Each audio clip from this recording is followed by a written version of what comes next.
இந்த உலகில் நாம் சம்பாதிக்கும் பணத்தை விட நாம் சம்பாதிக்கும் மனிதர்களே முக்கியம் என்று சொல்வார்கள். ஆனால் அந்த மனிதர்கள் உண்மையானவர்களா அல்லது நம்முடன் இருந்து கொண்டே குழி பறிப்பவர்களா என்பதை எப்படி கண்டுபிடிப்பது? நம்பிக்கை துரோகம் என்பது ஒரு கொலைக்கு சமம்.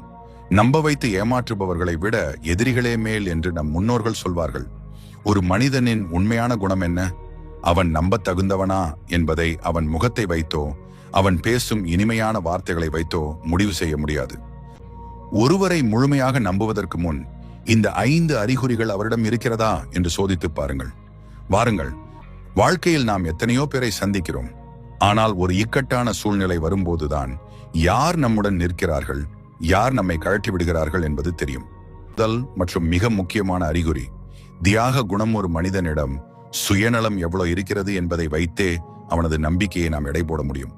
தனக்கு ஒரு துன்பம் வரும்போது தன்னை காப்பாற்றிக் கொள்ள உங்களை அவன் பலிகடா ஆக்குகிறானா?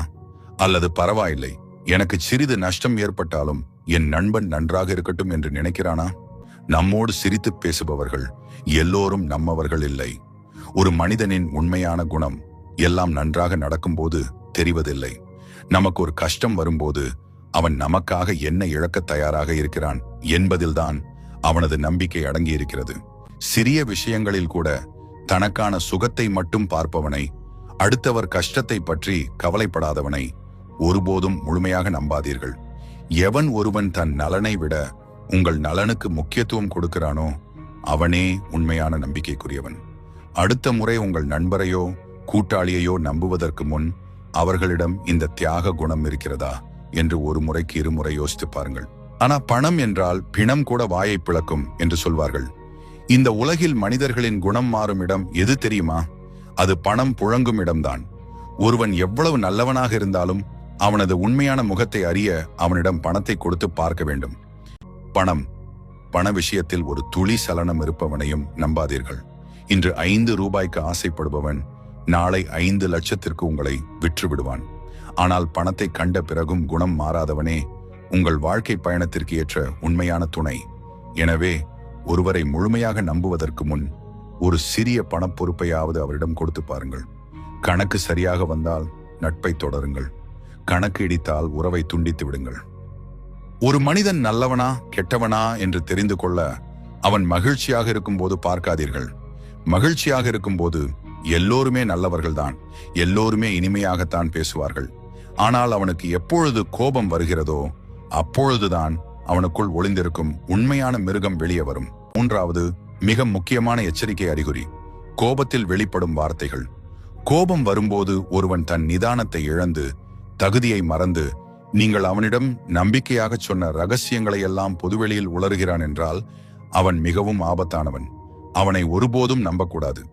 கோபம் எல்லோருக்கும் வரும், அது இயற்கை.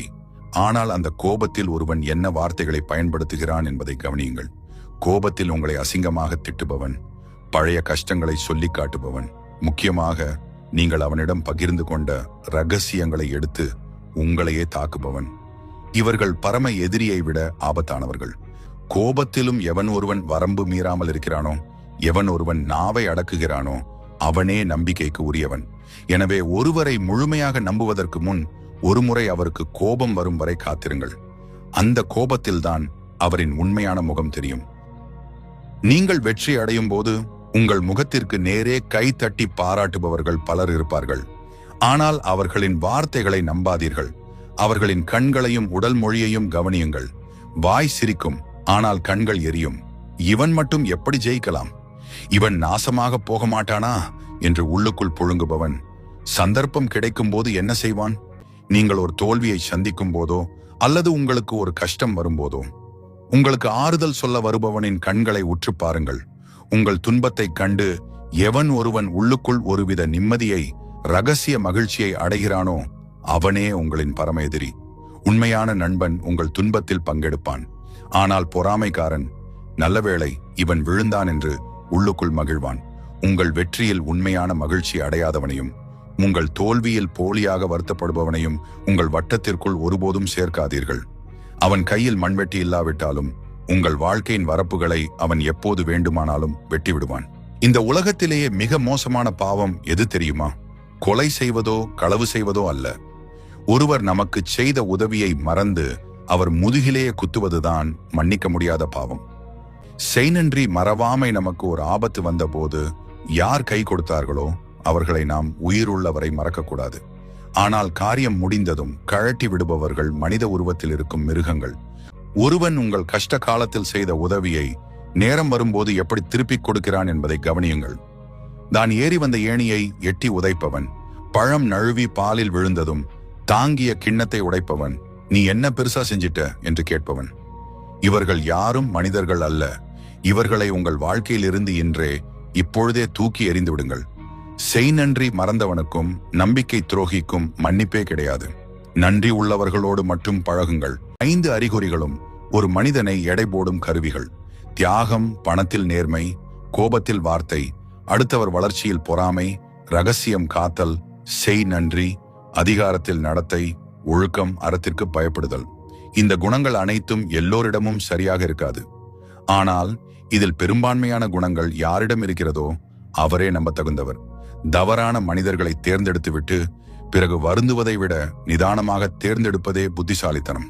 இந்த தந்திரங்களை கையாளுங்கள். உங்கள் வாழ்க்கையை வளமாக்குங்கள். இந்த தகவல் உங்களுக்கு பயனுள்ளதாக இருந்தால் பகிருங்கள். மீண்டும் ஒரு பயனுள்ள பதிவில் சந்திப்போம்.